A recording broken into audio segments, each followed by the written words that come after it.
Hello everyone, ನಾನು Bhaskar G. Arrows entertainment ಚಾನಲ್ಗೆ ಎಲ್ಲರಿಗೂ ಸ್ವಾಗತ. ನನಗೆ ತುಂಬ ಅಪ್ರಿಷಿಯೇಷನ್ನ ಕಳಿಸ್ತಾ ಇದ್ದೀರಾ, ಲೈಕ್ಸ್ ಮಾಡ್ತಾ ಇದ್ದೀರಾ. ಅದಕ್ಕೆ ತುಂಬ ಹೃದಯದ ಥ್ಯಾಂಕ್ಸ್, ಧನ್ಯವಾದಗಳು. ಇವತ್ತೊಂದು ಕಥೆಯನ್ನು ನಿಮ್ಗೆ ಹೇಳಬೇಕು ಅಂತ ಮುಂದೆ ಬಂದಿದ್ದೀನಿ. ಲೋಕಾಭಿಮುಖವಾಗಿ ಸಾಮಾನ್ಯವಾಗಿ ಜನರು ಮಾತಾಡ್ತಾ ಇರಬೇಕಾದ್ರೆ ನೀವು ಕೇಳ್ಬೋದು, ಮಾತಾಡ್ತಾ ಹೇಳ್ತಾರೆ, ಅಯ್ಯೋ ನನಗೇನು ಬಂತೋ ಗೊತ್ತಿಲ್ಲ ರೀ, ಅಷ್ಟ ಕಷ್ಟಗಳು ನನಗೆ ಬಂದಿದ್ದೆ ಅಂತ ಹೇಳ್ತಾರೆ. ಆ ಕೆಲಸ ಮಾಡಬೇಕಾದ್ರೆ ಅಷ್ಟ ಕಷ್ಟಗಳನ್ನು ಮಾಡಿದ್ದೀನಿ ರೀ ಅನ್ನತಕ್ಕಂಥ ಮಾತನ್ನು ನೀವು ಕೇಳಿರ್ಬೋದು. ಈ ಅಷ್ಟ ಕಷ್ಟಗಳು ಯಾವುದು? ಅಷ್ಟ ಅಂದರೆ ಎಂಟು ಕಷ್ಟಗಳು ಯಾವುದು? ನವ ಕಷ್ಟಗಳು ಅನ್ಬೋದಾಯಿತು, ಇಲ್ಲ ದಶ ಕಷ್ಟಗಳು ಅಂತ ಹೇಳ್ಬೋದು. ಆದರೆ ಯಾಕೆ ಅಷ್ಟ ಕಷ್ಟಗಳು ಅಂತ ಹೇಳ್ತಾರೆ? ಇದಕ್ಕೆ ಉದಾಹರಣೆಯಾಗಿ ಒಂದು ತಮಾಷೆ ಒಂದು ಪ್ರಸಂಗದಿಂದ ಕತೆ ಶುರು ಮಾಡುವ. ಒಂದು ಹಳ್ಳಿಯ ಕೊನೆಯಲ್ಲಿ ಒಂದು ಸೆರೆ ಅಂಗಡಿ ಅಂದರೆ ಗೊತ್ತಾಗ್ಲಿಕ್ಕಿಲ್ಲ ಅನಿಸುತ್ತೆ, ಒಂದು ಸಾರಾಯಿ ಅಂಗಡಿ.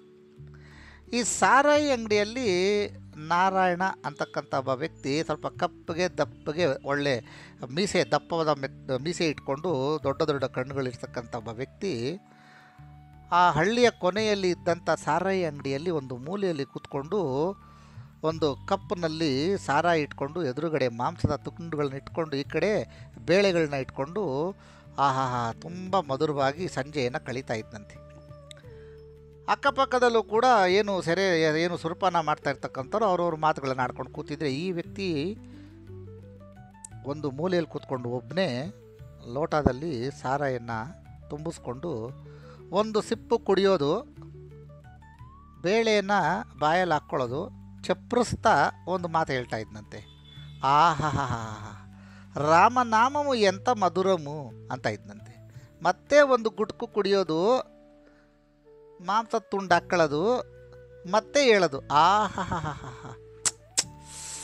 ರಾಮನಾಮವು ಎಂಥ ಮಧುರಮು ಅಂತ.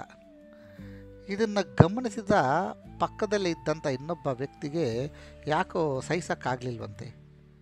ಸಾರಾಯಿ ಅಂಗಡಿಲಿ ಬಂದು ತಟ್ಟೆ ಮುಂದೆ ಇಟ್ಕೊಂಡು ಸಾರಾಯಿ ಕುಡ್ಕೊಂತ ರಾಮನಾಮ ಮಧುರಮು ಅಂತ ಇದನ್ನಲ್ಲ ಅಂಥೇಳಿ ಎದುರುಗಡೆ ಬಂದು ಕೂತ್ಕೊಂಡು ಗಮನಿಸಿದ್ರೆ ಮತ್ತೆ ಒಂದು ಕುಡಿದಂತೆ ಹಂಗೆ ಹೇಳದ್ನಂತೆ, ಅಲ್ಲಲ್ಲಲ್ಲಲ್ಲ ರಾಮನಾಮವು ಎಂಥ ಮಧುರಮುರಾ ಅನ್ನಂತೆ. ಈಗ ಕೋಪ ತಡ್ಕೊಳಕ್ಕಾಗಲಿಲ್ಲ. ಈ ವ್ಯಕ್ತಿ ಹೇಳ್ತಾನೆ, ಆಪೋಸಿಟಲ್ಲಿದ್ದಂಥ ವ್ಯಕ್ತಿಯೋ, ಬುದ್ಧಿ ಜ್ಞಾನ ನಿನಗೇನಾದರೂ ಇದೆಯಾ? ಎಲ್ಲಿ ಬಂದು ಕೂತ್ಕೊಂಡು ಏನು ಕೆಲಸ ಮಾಡ್ತಾ ಇದೆಯಾ? ಇಲ್ಲಿ ಬಂದು ರಾಮನಾಮಮ್ಮ ಮಧುರಮು ಅಂತ ಇದೆಯಾ? ಬುದ್ಧಿ ಐತೇನೆ ಅಂತ ಬೈತಾನೆ. ಆಗ ಆ ವ್ಯಕ್ತಿ ಅಂತಾನೆ, ಕುಡ್ದಾಗ ನಿಜ ಹೊರಗಡೆ ಬರ್ತದಲ್ಲ, ಹಂಗಾಗಿ ಗೆಳೆಯ ನೀನು ಯಾರು ಅಂತ ನನಗೆ ಗೊತ್ತಿಲ್ಲ, ಆದರೆ ನಾನು ಹೇಳ್ತಾ ಇರೋದ್ರಲ್ಲಿ ಸತ್ಯ ಇದೆ ಅಂತನಂತೆ. ಅದೇನಪ್ಪ ಅಂತ ಸತ್ಯ ಅಂತ ಕೇಳಿದ್ನಂತೆ. ಆ ಬಾರ್ಗಳಲ್ಲಿ ಅತಿ ಬೇಗ ಫ್ರೆಂಡ್ಸ್ ಆಗ್ತಾರೆ, ಇದನ್ನು ನೀವು ಗಮನಿಸ್ಬೋದು. ಒಂದು ಸಿಗರೇಟ್ ಕೊಟ್ಬಿಟ್ರೆ ಅಥವಾ ಒಂದು 90 ಓಡಿಸ್ಬಿಟ್ರೆ ಜನ್ಮಾಂತರ ಸ್ನೇಹ ಬಾಂಧವ್ಯ ಬಂದ್ಬಿಡ್ತದೆ. ಹಂಗೆ ಇವರಿಬ್ಬರಲ್ಲಿ ಮಾತುಕತೆ ನಡೀತಾ ಇದೆ. ಈ ನಾರಾಯಣ ಅನ್ನಂತೆ, ನಾನು ವೃತ್ತಿಯಲ್ಲಿ ಕಳ್ಳ. ಆಪೋಸಿಟ್ ಇಲ್ಲರೂ ಗಾಬರಿ ಆಗ್ಬಿಟ್ಟಂತೆ, ಏನಪ್ಪ ಇವ್ನು ಹಿಂಗೆ ಹೇಳ್ತಾ ಇದ್ದಾನೆ. ಈ ಹಿಂದೆ ಹಳ್ಳಿಗೆ ನುಗ್ಗಿದ್ದೆ ನೆನ್ನೆ ರಾತ್ರಿ ಡಕಾಯಿತಿ ಮಾಡೋಕ್ಕೆ, ಆದರೆ ಅಲ್ಲಿರ್ತಕ್ಕಂಥ ಜನರು ಭಾಳ ಹುಷಾರು. ನನ್ನ ಮಕ್ಕಳು ಒಂದು ವಸ್ತು ನನ್ನ ಕೈಗೆ ತಗಲದೇ ಇರೋಂಗೆ ಎತ್ತಿಟ್ಕೊಂಬಿಟ್ಟವ್ರೆ, ಚಿಲ್ಕಗಳು ಹಾಕಿದ್ದಾರೆ, ಅತಿ ಜಾಗರೂಕತೆಯಿಂದ ಇದ್ದಾರೆ. ಸಾಹುಕಾರರು 2 3 ನಾಯಿಗಳನ್ನ ಸಾಕ್ಬಿಟ್ಟವ್ರೆ. ಏನೂ ನನಗೆ ವರ್ಕೌಟ್ ಆಗಲಿಲ್ಲ. ಹಾಗಾಗಿ ಕೊನೆಗೆ ಬಂದ್ಬಿಟ್ಟೆ, ಅಲ್ಲಿ ರಾಮನ ದೇವಸ್ಥಾನ ಇತ್ತು, ಹಬ್ಬ ಇಲ್ಲಿ ಉಂಡಿ ಇರ್ತದೆ, ಇವತ್ತು ಹೊಡೆದ್ರೆ ಒಂದು ವಾರ ನನ್ನ ಕೈ ಕೆಲಸ ಇರಲ್ಲ ಅಂತೇಳಿ ನುಗ್ಗಿದ್ರೆ ಆ ದೇವಸ್ಥಾನದ ಪೂಜಾರಿ ಇನ್ನೂ ಕಿಲಾಡಿ ಉಂಡಿ ಎತ್ತಿಟ್ಬಿಟ್ಟವ್ರೆ. ಬಾಗಿಲು ಹೊಡೆದು ಒಳಗಡೆಗೆ ಹೋಗಿ ನೋಡ್ತೀನಿ, ಏನೂ ಇಲ್ಲ. ಹೋಗ್ಲಿ ಫಲಪುಷ್ಪಾದಿಗಳು ಹಣ್ಣು ಹಂಪಲುಗಳೇನಾದರೂ ಅವತ್ತಂದರೆ ಅದೂ ಇಲ್ಲ. ಏನಾದರೂ ಲಾಡು ಗೀಡು ಪ್ರಸಾದ ಇಟ್ಟವ್ರ ಅಟ್ಲೀಸ್ಟ್ ಅದಾದ್ರೂ ಅದೂ ಇಲ್ಲದೆ ಎಲ್ಲ ಪ್ಯಾಕ್ ಮಾಡಿ ಎತ್ತಿಟ್ಬಿಟ್ಟು ಹೋಗ್ಬಿಟ್ಟವ್ರೆ. ಭಾಳ ಬೇಜಾರಾಗೋಯ್ತು. ನನ್ನ ಈ ದುರ್ವಿಧಿಯನ್ನು ನೋಡಿ ನನ್ನ ಮೇಲೆ ನನಗೆ ಕನಿಕರ ಬಂದ್ಬಿಡ್ತು. ಸಣ್ಣದಾದ ಒಂದು ಮಣ್ಣಿನ ದೀಪ, ಆ ದೀಪದಿಂದ ರಾಮ, ಲಕ್ಷ್ಮಣ, ಸೀತಾ, ಆಂಜನೇಯ ಸ್ವಾಮಿಗಳ ಪ್ರತಿಮೆ ಬಿಟ್ಟು ಮಿಕ್ಕಿದ್ದೆಲ್ಲ ಖಾಲಿ ಮಾಡ್ಕೊಂಡು ಹೊಟ್ಟೋಗೋರೆ. ಏನು ಮಾಡೋದು ಅಂತ ಶ್ರೀರಾಮಚಂದ್ರರ ಮುಖವನ್ನು ನೋಡದೆ, ಆ ಸಣ್ಣದಾದ ನಗು, ಆ ಕಣ್ಣು, ಕೈಯಲ್ಲಿರ್ತಕ್ಕಂಥ ಬಿಲ್ಲು, ಪಕ್ಕದಲ್ಲಿ ಸೀತಾ ಮಾತೆ, ಈ ಕಡೆ ಲಕ್ಷ್ಮಣ, ಕೆಳಗಡೆ ಆಂಜನೇಯನ ನೋಡಿ ಏನು ಮಾಡೋದು ಅಂತ ನೋಡ್ತಾ ಇದ್ದೀನಿ. ರಾಮನಿಗೆ ಕೇಳಿದೆ, ಅಯ್ಯ ರಾಮ, ನಿನಗೆ ಕಷ್ಟಗಳು ಬಂದಾಗ ನಿನ್ನ ಹತ್ರ ಬಂದರೆ ಎಲ್ಲರಿಗೂ ವರವನ್ನು ಕೊಡ್ತೀಯ ಅಂತ ಹೇಳ್ತಾರೆ. ಈಗ ನನಗೆ ಅಷ್ಟ ಕಷ್ಟಗಳು ಬಂದುಬಿಟ್ಟೈತೆ, ಬೆಳಿಗ್ಗೆಯಿಂದ ನನಗೆ ಏನು ವರ್ಕೌಟ್ ಆಗಿಲ್ಲ, ಏನು ಮಾಡೋದು ಇವಾಗ? ನಿನ್ನನ್ನು ನಂಬಿ ಬಂದರೆ ನನಗೇನು ಇಲ್ಲ, ಇಲ್ಲೂ ಖಾಲಿ ಕೈ ಅಂತ ಹೇಳ್ತಾನೆ. ಈ ಮಾತಾಡ್ತಾ ಇರಬೇಕಾದ್ರೆ ಆ ಸಣ್ಣ ಮಂದದ ದೀಪದಿಂದ ರಾಮನ ಪ್ರತಿಮೆಯನ್ನು ನೋಡಿ ಆ ಸಣ್ಣದಾಗಿ ನಗ್ತಾ ಇರ್ತಕ್ಕಂಥ ಒಂದು ಒಳ್ಳೆಯ ಕಳೆ ಇರ್ತಕ್ಕಂಥ ಮೂರ್ತಿ ಅಲ್ಲಿ ಗಮನಿಸ್ತಾನೆ. ಪೂಜಾರಿ ಎಲ್ಲ ಸಾಮಾನುಗಳು ಎತ್ತಿಟ್ಟಿದ್ದಾನೆ, ಒಂದನ್ನು ಮರ್ತಿದ್ದಾನೆ. ಏನಂತಂದರೆ ರಾಮನ ಹಣೆಯ ಮೇಲೆ ಇದ್ದಂಥ ಬೆಳ್ಳಿಯ ನಾಮ. ಅದನ್ನು ನೋಡಿದ ಕಳ್ಳನಿಗೆ ಬಹಳ ಖುಷಿಯಾಗಿ ಆಹಾ ಅಂಥೇಳಿ ಆ ಬೆಳ್ಳಿ ನಾಮವನ್ನು ಬಿಚ್ಚಿಕೊಂಡು ಅದೇ ಹಳ್ಳಿಯಲ್ಲಿ ಸೇಟುಗೆ ಆ ನಾಮವನ್ನು ಗಿರಿವಿ ಇಟ್ಬಿಟ್ಟು ಆ ಅಡಮಾನದಲ್ಲಿ ಬಂದಂಥ ದುಡ್ಡನ್ನು ತೆಗೆದುಕೊಂಡು ಬಂದು ಇಲ್ಲಿ ಸುರಪಾನವನ್ನು ಮಾಡ್ತಾಯಿದ್ದೀನಿ. ಅದಕ್ಕೆ ಹೇಳ್ತಾ ಇದ್ದೀನಿ, ರಾಮನ ಬೆಳ್ಳಿಯ ನಾಮ ಎಂಥ ಮಧುರಮು. ಆ ನಾಮನ ಅಡ ಇಟ್ಬಿಟ್ಟು ಕುಡಿತಾ ಇದ್ದೀನಲ್ಲ, ಅದಕ್ಕೆ ಟೇಸ್ಟ್ ತುಂಬ ಚೆನ್ನಾಗಿದೆ ಅಂತ ಹೇಳ್ತಾ ಇದ್ದೀನಿ ಅಂದಾಗ ಆ ವ್ಯಕ್ತಿ ಅನ್ಕೊತಾನೆ, ಇಲ್ಲ ಇವನ ಓ ಬೆಳ್ಳಿ ನಾಮ ಹಂಗೆ ಬರ್ತಾ ಇದೆಯಾ ನೀನು, ಅದು ನಿನ್ನ ರಾಮನಾಮಮ್ಮ ಎಂಥ ಮಧುರಮು ಅಂದರೆ ನಾನೆಲ್ಲೋ ರಾಮನ ನಾಮ ಅಂದ್ಕೊಂಡೆ, ನೀನು ಈ ನಾಮದ ಬಗ್ಗೆ ಮಾತಾಡ್ತಾ ಇದೆಯಾ ಅಂತ ಅಂದ್ಕೊಂಡು ಎದ್ದು ಸೈಡ್ ಕೊಟ್ಟೋದ್ನಂತೆ. ಆದರೆ ಈ ಮಾತು ನಿಜ. ರಾಮನಿಗಿಂತ ರಾಮನ ನಾಮದಲ್ಲಿ ಬಲ ಉಂಟು. ಅಂಥ ಮ್ಯಾಜಿಕ್ ಏನಿದೆ ರಾಮನ ನಾಮದಲ್ಲಿ, ಇದನ್ನು ಒಂದು ಎರಡು ಅಲ್ಲ, ಪ್ರತಿಯೊಬ್ಬರೂ ಕೂಡ ಇದನ್ನು ಹೇಳಿದ್ದಾರೆ. ರಾಮನ ನಾಮದನ್ನು ನೀವು ಜಪಿಸುವುದರಿಂದ ಅಷ್ಟ ಕಷ್ಟಗಳು ಅಂದರೆ ಅರಿಷಡ್ವರ್ಗಳು ಅಂತ ನಾವೇನು ಹೇಳ್ತೀವಿ, ಕಾಮ, ಕ್ರೋಧ, ಲೋಭ, ಮೋಹ, ಮದ, ಮಾತ್ಸರ್ಯ, ಅಹಂಕಾರ, ಇವೆಲ್ಲವನ್ನು ನಾವು ಬಿಟ್ಟಿರಲು ಸಾಧ್ಯವಿಲ್ಲ. ಅದರ ಜೊತೆಗೆ ಸುಖ ಶಾಂತಿ ಸೇರಿಸ್ಕೊಳ್ಳಿ.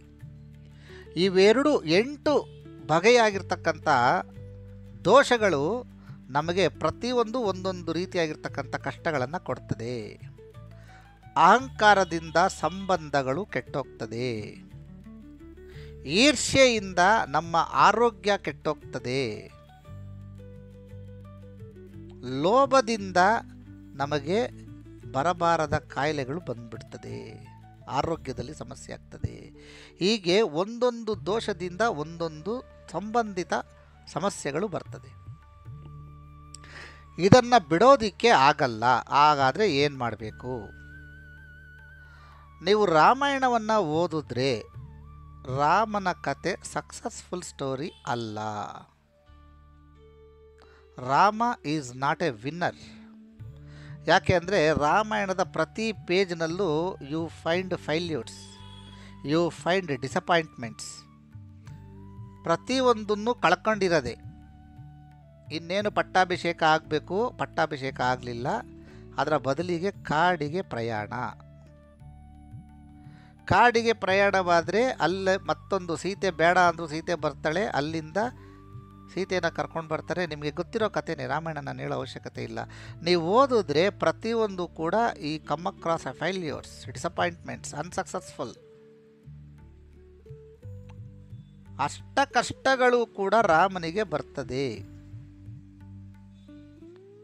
ಆದರೆ ರಾಮನ ನಾಮವನ್ನು ನಾವು ಯಾಕೆ ಜಪಿಸಬೇಕು ಅಂದರೆ, ಎಷ್ಟೇ ಕಷ್ಟ ಬಂದರೂ ರಾಮ ಅದನ್ನು ಏನು ಮಾಡಿದ್ರು,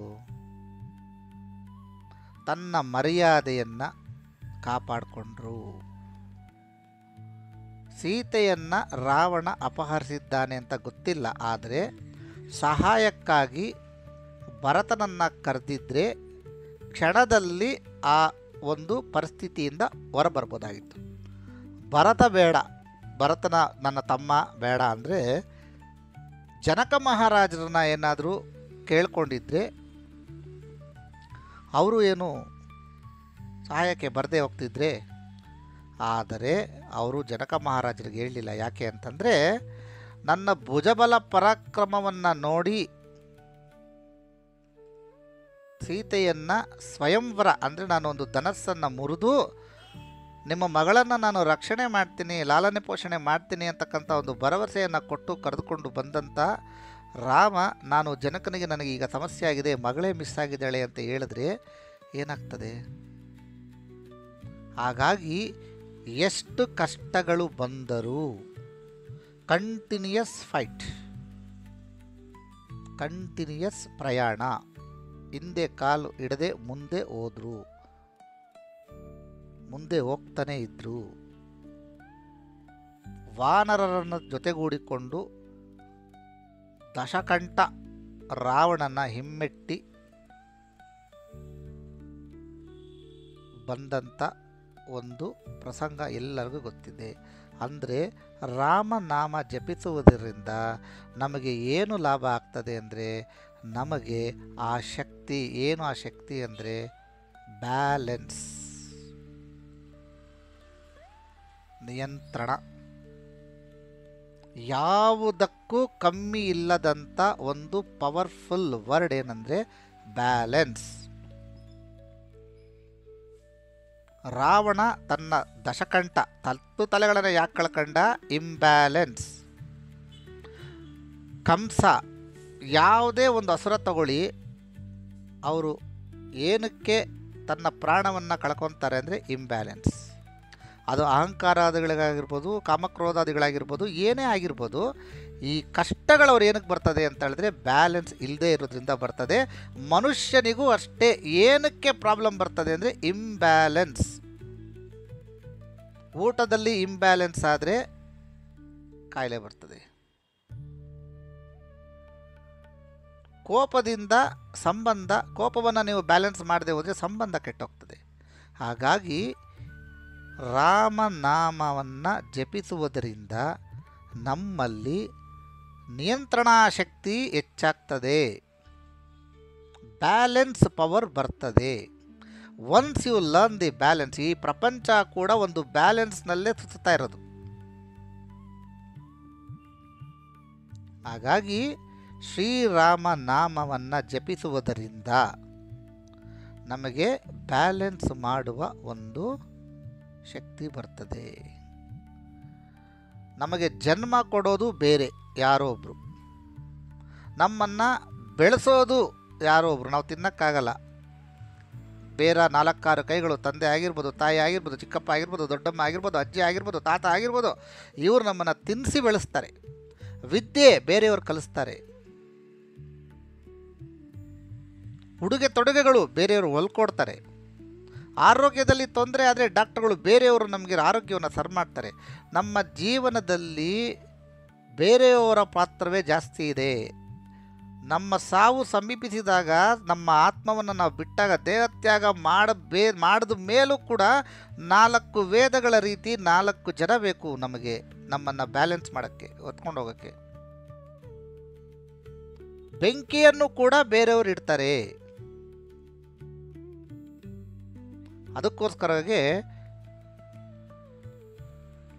ಶವಸಂಚಾರ, ಶವವನ್ನು ಸಾಗಿಸ್ಬೇಕಾದ್ರೆ ರಾಮ್ ನಾಮ್ ಸತ್ಯ ಹೇ, ರಾಮ್ ನಾಮ್ ಸತ್ಯ ಹೇ, ರಾಮ್ ನಾಮ್ ಸತ್ಯ ಹೇ ಅಂತ ಯಾಕೆ ಹೇಳ್ತಾರೆ? ನಾವು ನಮ್ಮ ಜೊತೆ ಬರೋದು ಒಂದೇ, ಅದು ನಾವು ಮಾಡಿದಂಥ ಕರ್ಮ. ಆ ಕರ್ಮವನ್ನು ಬ್ಯಾಲೆನ್ಸ್ ಮಾಡುವಂಥ ಶಕ್ತಿ ರಾಮ ನಾಮದಲ್ಲಿ ಇರ್ತದೆ. ಹಾಗಾಗಿ ರಾಮನ ಹೆಸರಿಗೆ ಬಲ ಇರುವುದರಿಂದ ನಿಮ್ಮ ಕಷ್ಟಗಳು ಬಂದಾಗ, ಮನಸ್ಸಿಗೆ ನೋವಾದಾಗ, ಧೈರ್ಯ ಸೋತೋದಾಗ ನೀವು ಈ ಒಂದು ಮಂತ್ರವನ್ನು ಜಪಿಸಿ. ಏನದು ಮಂತ್ರ? ಬಹಳ ಬಹಳ ಸುಲಭವಾದ ಮಂತ್ರ. ಶ್ರೀರಾಮ್ ಅಂತ ಹೇಳ್ಬಿಟ್ಟು ರಾಮ್ ರಾಮ್ ರಾಮ್ ರಾಮ್ ರಾಮ್ ರಾಮ್ ರಾಮ್ ರಾಮ್ 8 ಸತಿ ರಾಮ ನಾಮನ ನೆನೆಸ್ಕೊಂಡು ನಿಮಗೆ ಏನು ಕಷ್ಟ ಆಗ್ತಾ ಇದೆ ಅದನ್ನು ಹೇಳಿ ಸ್ವಾಹ ಅಂದ್ಬಿಡಿ. ರಾಮ್ ರಾಮ್ ರಾಮ್ ರಾಮ್ ರಾಮ್ ರಾಮ್ ರಾಮ್ ರಾಮ್ ರಾಮ್. ನನಗೆ ಈಗ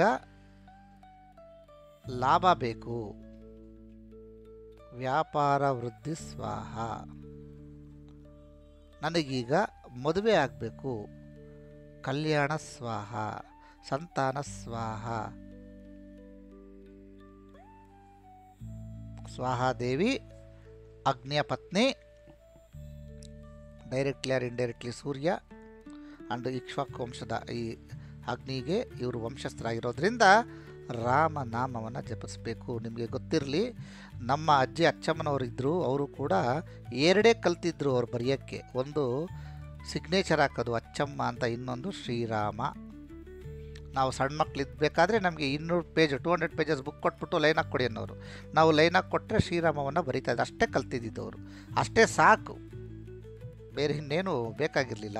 ಈ ಪುಸ್ತಕಗಳನ್ನು ಬರೆದುಬಿಟ್ಟು ದೇವಸ್ಥಾನಕ್ಕೆ ಕೊಡೋರು. ಅದು ತುಂಬ ಒಳ್ಳೆಯ ಪದ್ಧತಿ. ಯಾಕೆ ಅಂತಂದರೆ, ದೇವಸ್ಥಾನವನ್ನು ಕಟ್ಟಬೇಕಾದ್ರೆ, ಮನೆಯನ್ನು ಕಟ್ಟಬೇಕಾದ್ರೆ, ಮತ್ತೊಂದು ಕಟ್ಟಬೇಕಾದ್ರೆ ಈ ಪುಸ್ತಕಗಳನ್ನು ಪಾಯದಲ್ಲಿ ಫೌಂಡೇಶನಲ್ಲಿ ಇಕ್ತಾರಂತೆ.